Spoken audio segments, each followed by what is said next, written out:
My wife's boss posted a photo from the corporate party, and that night she stood before me in tears. I always told myself I'd know if something was wrong, that I'd feel it, that there'd be a sign, some kind of unmistakable clue. But when it came, it wasn't some grand revelation or dramatic confrontation. It was just a photo, a single, stupid photo at a company party. It started with Hannah inviting me to the opening of her company's new office downtown. She was excited, practically buzzing. I hadn't seen her that animated in a while. She spent the week before talking nonstop about the renovations, the decor, the catered food, even the new espresso machine they just installed in the break room. "It's going to be such a fun night," she kept saying. "Everyone's bringing their spouses. You'll finally get to meet the rest of the team." Truthfully, I wasn't thrilled about going. Office parties aren't exactly my thing, especially when I barely know anyone and they all seem to have their own little inside jokes. But she was proud and I wanted to support her. That's what you do in a marriage. You show up. The night of the party, Hannah looked incredible. She wore this navy blue dress I'd never seen before. It hugged her in a way that made me pause when she walked down the stairs. She caught my look and smirked. "What?" she asked playfully. "Nothing," I said, smiling. "You look great." "I hope so. This dress cost me a whole day's salary." I laughed, but something in the back of my mind flagged that comment. Hannah's always been careful with money. She usually only splurged for a reason. But I let it go. People treat themselves. No big deal. The office was packed when we arrived. It had that overly modern tech startup vibe: white walls, glass conference rooms, concrete floors, and mood lighting that made it feel more like a club than a workplace. There were little stations set up for drinks and hors d'oeuvres. People moved in clusters, talking loudly over the background music. Hannah disappeared into a sea of colleagues almost as soon as we stepped through the door. She kept turning back to make sure I was still there, giving me those little reassuring smiles. But I felt out of place. I stood near the drinks table for a while, nodding at people who walked by, making small talk with a guy from IT who looked just as bored as I was. Eventually, I found myself upstairs, where they'd set up a projector in the break area. People were gathering there to watch a slideshow of photos from their last corporate retreat. The mood was light, lots of laughter, a few teasing comments when someone's awkward dance move showed up on screen. Hannah was nowhere in sight, so I just leaned against the wall and watched. That's when the photo appeared. Came and went in maybe 3 seconds. But it hit like a punch to the chest. There was Hannah, my wife, standing far too close to her boss. His hand was around her waist, resting low, fingers curved just enough to suggest this wasn't a casual or accidental touch. She wasn't pulling away. She wasn't surprised. She was smiling. Not a nervous smile either. A soft, familiar one. The kind she used to give me when we were still dating. Someone in the group chuckled. "Damn, that's cozy," a guy in a button-down muttered, nudging the woman next to him. She laughed. "That's Hannah, right?" "Sure looks like it," someone else added. More laughter followed. Light-hearted, teasing, like it was all just harmless fun. And then Hannah's voice cut through it. "Oh, please," she said from the doorway behind me. "It was just a photo." I think that was right before the group *T. I turned. She was smiling, glass of wine in her hand, cheeks a little flushed. Her tone was breezy, like this was nothing, like it didn't matter. But it did, because I know my wife. I know how she holds herself in public, how she instinctively keeps space between herself and people she doesn't know well. I know how she used to look at me across crowded rooms, like I was the only person she saw. And yet, there she was in that photo, pressed up against another man like it was second nature. I didn't say anything right then. I just forced a smile and looked away. I didn't want to cause a scene or seem like the insecure husband in front of her coworkers. But my chest tightened, and that feeling, the one I told myself I'd recognize, settled in for good. Later that night, on the drive home, I asked her casually about the photo. "You and your boss looked pretty cozy," I said, keeping my tone light. She laughed, shaking her head. "God, that thing? That's not what it looked like. He just pulled me in last second for the picture. You know how Mark is. Mark. Her boss. I'd heard his name more and more lately, usually in sentences like Mark said this or Mark thinks we should. It hadn't meant much before. Now it meant too much. Right? I said, nodding. She reached over and touched my knee. You're not jealous, are you? I chuckled. Should I be? She rolled her eyes. Don't be ridiculous. But it was too late. The damage was done. The crack had formed, and I couldn't unsee it. Couldn't unfeel it.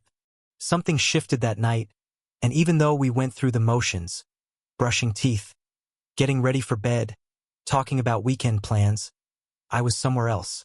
In my head, I kept replaying that image. The way she leaned into him. The way his hand settled around her waist like he had every right to be there. The look on her face. And the more I thought about it, the more I realized how long it had been since she'd looked at me that way. We lay in bed that night, backs turned, the silence between us stretching like a canyon. She fell asleep quickly.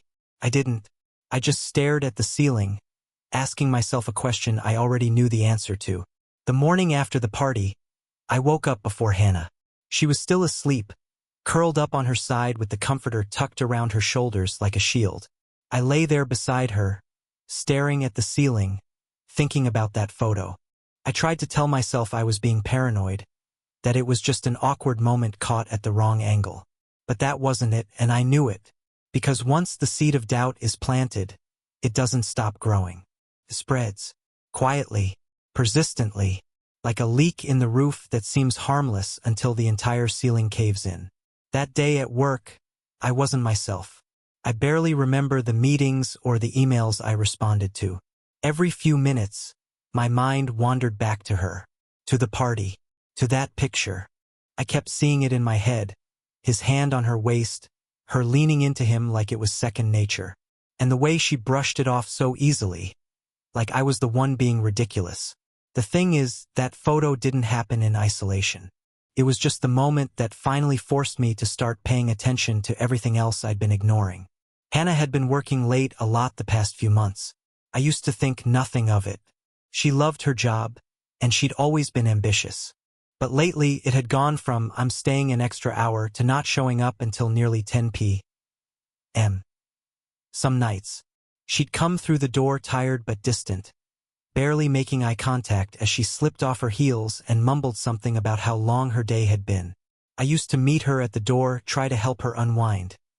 Ask about her day, rub her shoulders, make her tea.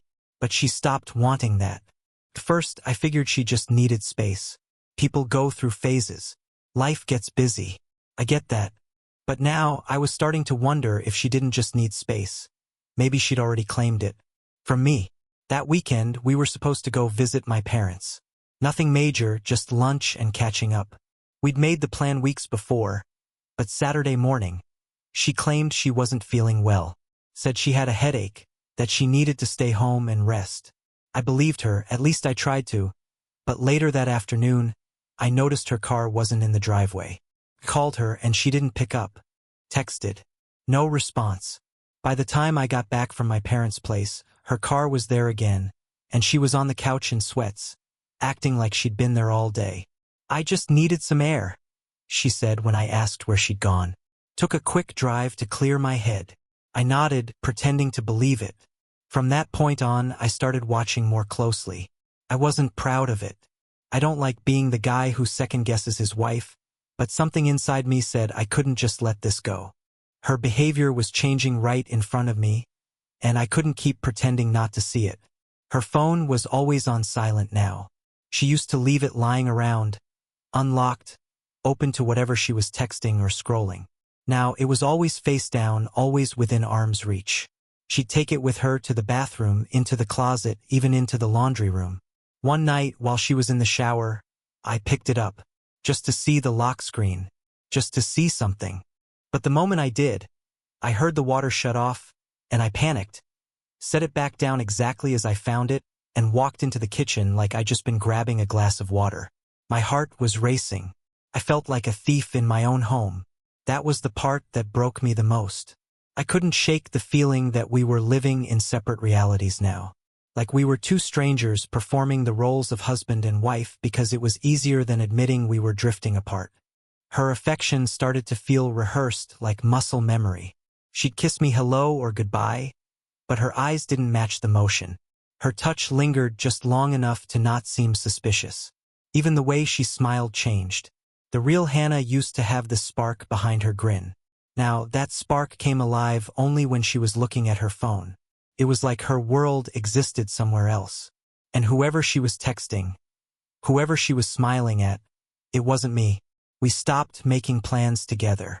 She always had something else going on, work dinners, team-building weekends, girls' nights that never included any of the friends I knew. One weekend, I suggested we drive out to the lake house, just the two of us. We haven't been in months, I said. It might be nice. Disconnect from everything for a bit. She barely looked up from her laptop. I can't. We've got a deadline Monday. I'll probably be working all weekend. I nodded, but inside, something was splintering. The int asterisk Macy disappeared in stages. First, it was the small stuff. No more random hugs in the kitchen or hand-holding while watching movies. Then came the bigger shift. Our physical relationship turned mechanical, like checking a box. She used to curl into me afterward, fall asleep with her head on my chest. Lately, she'd roll away the moment it was over, pulling the blanket around herself like a barrier. I tried asking her about it once. Gently, "Is everything okay between us?" I asked one night while we were doing dishes. She looked at me, confused. "What do you mean?" "I don't know," I said. "We just feel off, like we're not really connected lately." She dried her hands and kissed my cheek. "We're just tired.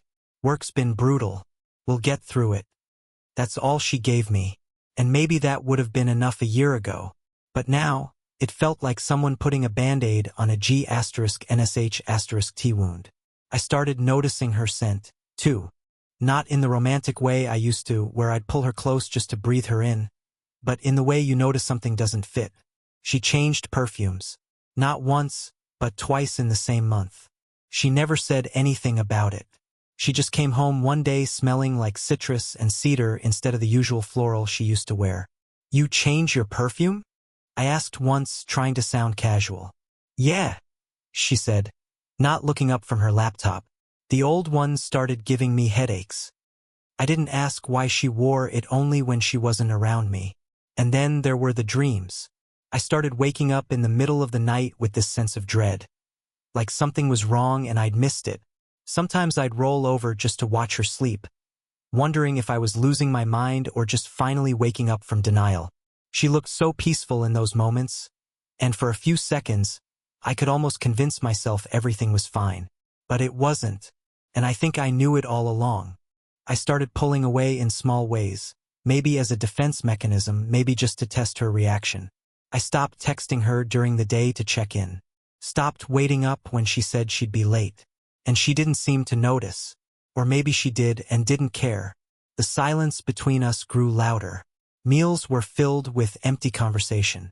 We used to talk about everything. Our dreams, our fears, dumb little observations about life. Now it was just logistics.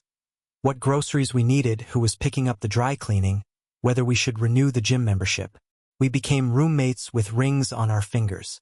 But deep down, I think the moment I truly knew, even if I wasn't ready to admit it, was when I stopped looking forward to seeing her. I used to light up when she walked through the door. I'd listen for the sound of her keys, her voice calling out a tired but happy, "Hey, babe." Now, when the door opened, I braced myself, because part of me expected her to come home with another lie in her pocket. There's a moment when suspicion turns into certainty. A quiet moment, not as dramatic as you'd expect. No fireworks, no crashing confrontation. Just a slow, cold realization that you were right all along. That the pieces you've been collecting weren't paranoia. They were evidence. It happened on a Tuesday. She left early that morning, wearing a fitted black blouse and a pencil skirt I hadn't seen before. Makeup a little heavier than usual. Perfume too. She told me she had a morning meeting at the office and might be gone most of the day. She gave me a kiss, light, barely touching my lips, and left before I even finished my coffee. I watched her drive away through the kitchen window. I didn't know exactly what I was looking for. Maybe part of me hoped I'd catch her slip up. Maybe I just needed to know I wasn't crazy. I waited 10 minutes, then grabbed my keys. I didn't have a plan, just a feeling. I drove slowly, heading toward her office building, telling myself I'd just pass by, just confirm she was there. That was all. But when I got near, I didn't see her car. I drove around the block twice. No sign of it. No sign of her. That's when my stomach dropped. I pulled into a gas station nearby and parked out of sight, fingers drumming against the steering wheel. My mind was spinning, chasing possibilities. Maybe she parked somewhere else. Maybe she was meeting a client. Maybe I was reading too much into it. I waited. After 20 minutes, I started driving aimlessly, trying to clear my head. I told myself to go home, let it go. But I couldn't.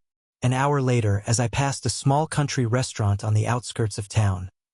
One of those quaint, rustic places with big windows and a wraparound porch. I saw her car, parked neatly in the side lot, tucked in among pickups and sedans. My heart nearly stopped. It was a strange place for a work meeting. It was even stranger at 10:30 in the morning. I pulled into a gravel turnout across the road and sat there, engine off, heart racing. From where I sat, I had a clear view through the restaurant's large front windows. And that's when I saw her. Hannah was sitting at a corner table near the window. Not alone. Her boss, Mark, was sitting beside her. Too close. Their heads tilted toward each other, like they were sharing secrets. He was smiling, relaxed, confident in a way that made my blood boil. Her posture told me everything. She wasn't stiff or professional. She wasn't sitting across from him. She was angled toward him like it was a date, like this was their routine. Then I saw it. Her hand reached across the table, resting lightly on his arm. He placed his hand on her lower back, right at the waist, the same exact way I'd seen in that damn photo. And just like that, it stopped being a theory. I didn't move, didn't breathe. I just sat there, stunned by the simplicity of the moment. No masks, no denials, no misinterpretation. It was real. I should have felt anger, maybe, or heartbreak, but mostly I felt numb. A quiet sort of emptiness, like the moment you realize the house you grew up in has been torn down. It's not just betrayal, it's erasure. You thought something existed, but it's gone. And you can't get it back. I didn't go inside. I didn't confront her. What would I have said? Caught you? Explain this? There was no point. She wasn't going to offer the truth. I'd already asked, and she'd already lied. Over and over again. She wasn't confused. She wasn't unsure. She was in it. She had made her choice long before I parked across the street. I sat there for almost 20 minutes, watching them laugh over coffee like everything was fine. Watching her smile in a way she hadn't smiled at me in months. Watching the woman I married lean into another man like he was the center of her universe. That was the moment I let go. Not in a dramatic, tearful way. I just felt something loosen inside me. A knot I'd been carrying for weeks. Maybe longer. I tried so hard to hold on to what we had. I blamed myself. Questioned myself. Lost sleep. But now I had the truth, and the truth was simple. She didn't love me anymore. Or maybe she did once and just stopped. Either way, she wasn't mine. Not really. Not anymore. I drove away quietly, the restaurant shrinking in my rearview mirror. I didn't speed or curse or cry. I just drove. Calm. Focused. A strange sort of clarity settling in. When I got home, I sat on the edge of our bed for a long time, staring at the floor. Her side was perfectly made. Always was. She liked things tidy, controlled. How long had it been going on? I wondered. A few weeks? A few months? Had it started before the party? Before the late nights? Before I noticed the new perfume? Or had it always been there, growing slowly while I busied myself with life and routines and loyalty? I realized then that it didn't matter. The timeline wouldn't change the outcome. The evidence was undeniable now. That night I didn't wait up for her. I didn't ask how her day went. I didn't care about the lies she might throw at me out of habit. When she walked through the door around 7:30 p.m., She acted like everything was normal, said traffic was awful, that they had a long day at the office, that she might just take a shower and go to bed early. I told her I'd already eaten. She didn't ask where. We moved around each other like shadows, both pretending the walls weren't caving in. She poured herself a glass of wine, sat on the couch, scrolled through her phone. I went upstairs, locked the bathroom door behind me, and stared at myself in the mirror. I looked the same face, same eyes, but something was gone. The man staring back wasn't the same guy who used to believe her every word, who used to wait for her to come home, who used to think love was enough. He looked tired. That night, I lay in bed beside her, listening to the soft sound of her breathing, and I realized how many nights I had fallen asleep beside a stranger, and how long I had been pretending not to notice. The next morning felt different, though I couldn't say why at first. There was a stillness in the air that didn't belong to any one moment or sound. Hannah was already gone when I woke up. No note, no text. Just the imprint of her body left in the sheets and the faint smell of her shampoo on the pillow. I stared at that space beside me for a while, thinking about how something could be physically present and emotionally absent at the same time. I sat on the edge of the bed and ran my hands through my hair, exhausted even though I hadn't done anything yet. The night before played in my head like a muted reel, her face, her laugh, the hand she placed on his arm, his on her back, the way they looked so at ease together. Should have hurt more. A part of me expected to feel shattered. But instead I felt empty, like a balloon that had already lost all its air. And that scared me in a different way, because that kind of emptiness doesn't come from shock. It comes from finally accepting the truth. I didn't cry. I didn't scream. I didn't throw anything or call anyone. I just moved through the morning like a man going through someone else's routine. I made coffee, stood in the kitchen as it brewed, and stared out the window at nothing in particular. The world outside kept moving. Cars passed, kids walked to school. A neighbor watered her garden like it was just another Wednesday. I felt like I had fallen out of sync with the rest of the planet. There wasn't a dramatic moment of clarity. No thunderclap or life-changing epiphany. Just a slow, creeping understanding that had been building for weeks, maybe even months, and had now settled in fully. She was gone. Not physically, at least not yet, but spiritually, emotionally. She had already walked out of our marriage long before her body ever left the house. Every lie, every excuse, every tired smile. They had been cover stories, and I'd bought into all of them, wanting so badly to believe that if I just held on tighter, things would get better. That we were just in a slump, just dealing with stress, just disconnected for now. But that wasn't it. The truth was, she wasn't coming back. Not the way I remembered her. And I had to stop chasing a version of her that no longer existed. I sat down on the couch, her wine glass still sitting on the coffee table from the night before. Half full, lipstick stain on the rim. I stared at it for a long time, wondering who she'd been thinking about as she drank it. Him? Me? No one? I reached for it, then stopped. Something about the thought of touching it made me feel sick. It wasn't just about the physical betrayal anymore. That would have been bad enough. But this was deeper. This was about how she let me fade into the background while someone else took center stage. About how she smiled at him with the same mouth that told me, "I love you," and didn't even flinch. And maybe the worst part was that she thought I didn't notice. Or maybe she just didn't care if I did. Later that day, I sat in my car outside her office. I wasn't following her. I wasn't planning to confront anyone. I just drove there without really thinking and ended up parked across the street like I was waiting for something to make sense. From the outside, it looked like any other office building. People coming and going, coffee cups in hand, phones pressed to ears. I watched as Hannah walked out the front doors around noon. She didn't see me. She was laughing, talking with someone over the phone, her other hand casually flipping her hair behind her ear. She didn't look like someone burdened by guilt or remorse. She looked free. And for the first time, I saw the truth without the filter of hope. I had been holding on to the idea of Hannah, not the reality. The woman I loved existed in memories, in late-night talks under blankets, in road trips with the windows down and music blaring, in the way she used to reach for my hand in crowded rooms. But that woman wasn't here anymore. This version of her, the one who lied with ease, who came home from secret lunches and kissed me goodnight without flinching. She was a stranger. And the truth hit me hard. She wasn't struggling between two lives. She had already chosen. I was just the one still pretending it was a question. That night, I didn't ask her where she'd been. She told me anyway, something about a strategy meeting running long and a late lunch with her team. I nodded, said nothing. She asked if I wanted to order in, maybe watch a movie.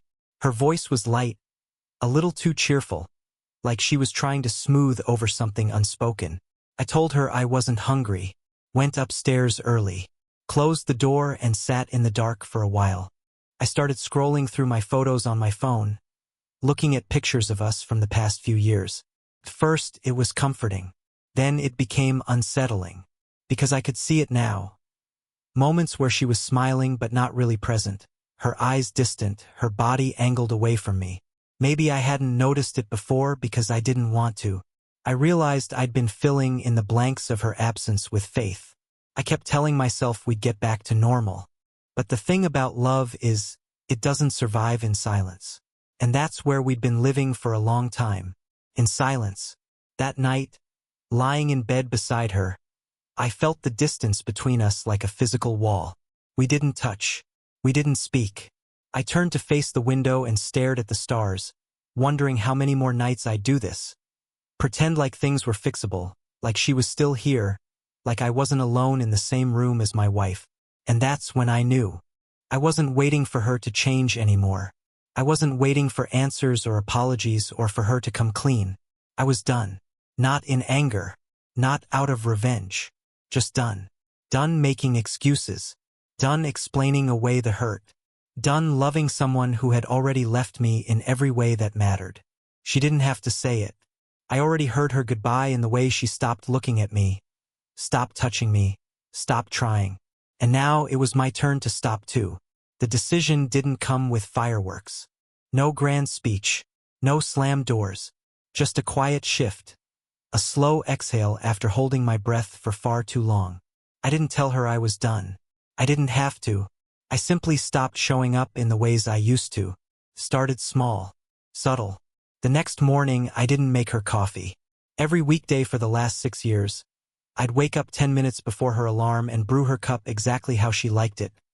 2 sugars, splash of oat milk, never too hot. That ritual had become second nature to me, like brushing my teeth or locking the front door at night. But that day, I walked past the coffee machine without even looking at it. I poured myself a cup, sat in silence at the kitchen table, and listened to the sound of her bare feet on the stairs. When she saw the empty counter, she paused, just for a second.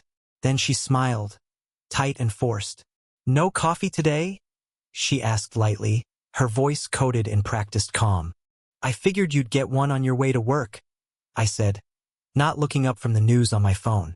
She lingered in the doorway longer than usual, as if waiting for something more. When it didn't come, she grabbed her bag and left without another word. From that morning on, I started phasing myself out of the role I'd played so willingly for so long. I didn't stop loving her overnight. I just stopped feeding the illusion that she still loved me. I stopped offering rides to the train station when it rained. I stopped reminding her to grab her lunch from the fridge. I stopped checking in during the day. No more, "How's your morning going?" texts or good luck messages before meetings. Silence replaced care. And she noticed. She started texting first again. Short, polite updates like she was trying to test the water. I'd reply eventually. Nothing cold, but nothing warm either. Just enough to not be completely absent. Just enough to feel like a ghost. I noticed her watching me more now, studying my expressions, my body language, waiting for me to ask her where she'd been, to press, to prod, to accuse. But I didn't. I let her sit in her own unease. And it worked. The lack of reaction seemed to unnerve her more than any argument ever could. She came home earlier. Not every night, but more than usual. Sometimes with takeout, sometimes empty-handed but eager to talk. She'd sit closer to me on the couch, touch my arm, ask how my day was. I was thinking we could watch that documentary you mentioned, she said one night, scooting in next to me. That was weeks ago, I said flatly. Oh, well, we never got around to it. I shrugged and reached for the remote, letting the silence fill the space between us. That became our pattern. She tried to throw me breadcrumbs, leftover kindness she thought might be enough to rebuild something. I didn't swat her hand away, but I didn't reach for it either, and it started to wear on her. One night, I heard her crying in the bathroom. Quiet, muffled sobs behind a closed door. I didn't go to her. I didn't ask what was wrong. I just lay in bed, staring at the ceiling, feeling nothing but a dull ache in the place where love used to live. That was the thing. I didn't hate her. I didn't want to punish her. I just didn't have the energy to play my part anymore. I'd been showing up to a marriage where I was the only one clocking in, and I was tired. I started leaving the house more, took longer walks, stayed late at work, went to the gym again. Sometimes I'd sit at a diner and just eat in peace, savoring the simple act of not needing to explain myself to anyone. I rediscovered the quiet satisfaction of being alone and not feeling lonely. At home, I was polite but distant, like a tenant fulfilling a lease agreement. I still did the dishes, took the trash out, paid the bills, but I stopped reaching, stopped initiating, stopped pretending. She tried to force old habits back into place, playing our favorite playlist during dinner, pulling out board games we hadn't touched in a year, suggesting brunch with friends. But it all felt staged, like watching a rerun of a show I once loved but couldn't connect with anymore. Once, I caught her staring at me while I read on the couch. Her expression was hard to read, somewhere between regret and realization. What? I asked, not looking up from my book. She shook her head. Nothing. Just you're quiet lately. I don't have much to say, I replied, turning the page. She didn't answer, just stood there for a while, then walked away. I didn't follow, and that became the theme of our life, me not following.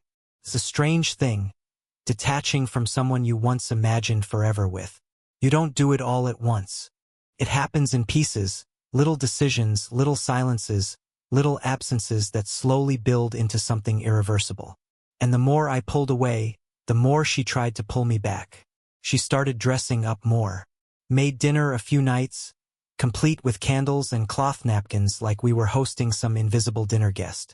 She laughed louder at my jokes, complimented me more, even started texting me flirty comments during the day like she used to. But it was too late. The version of her that used to love me like I was the center of her world didn't exist anymore. And I couldn't pretend that this new version, the one who only reached out when she felt me slipping away, was enough. It wasn't about revenge. It wasn't about making her pay. It was about reclaiming the parts of myself I had given away so freely, thinking love meant sacrificing until it hurt. Now, I realized love wasn't meant to be proven through suffering. And slowly, I started to come back to myself. I reconnected with old friends. I took a weekend trip by myself, telling her I needed the space. She asked where I was going.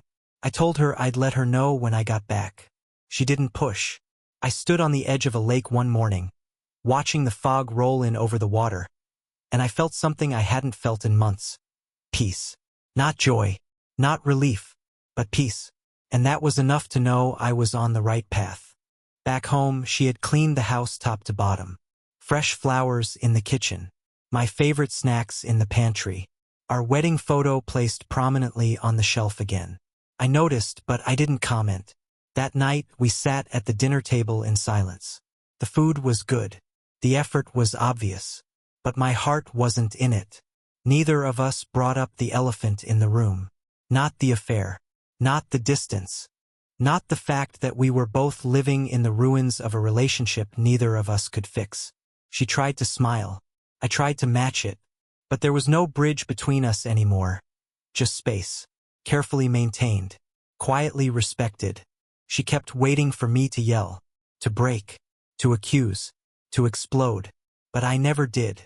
And that, I think, hurt her more than anything else. Because silence doesn't beg for forgiveness. It just walks away.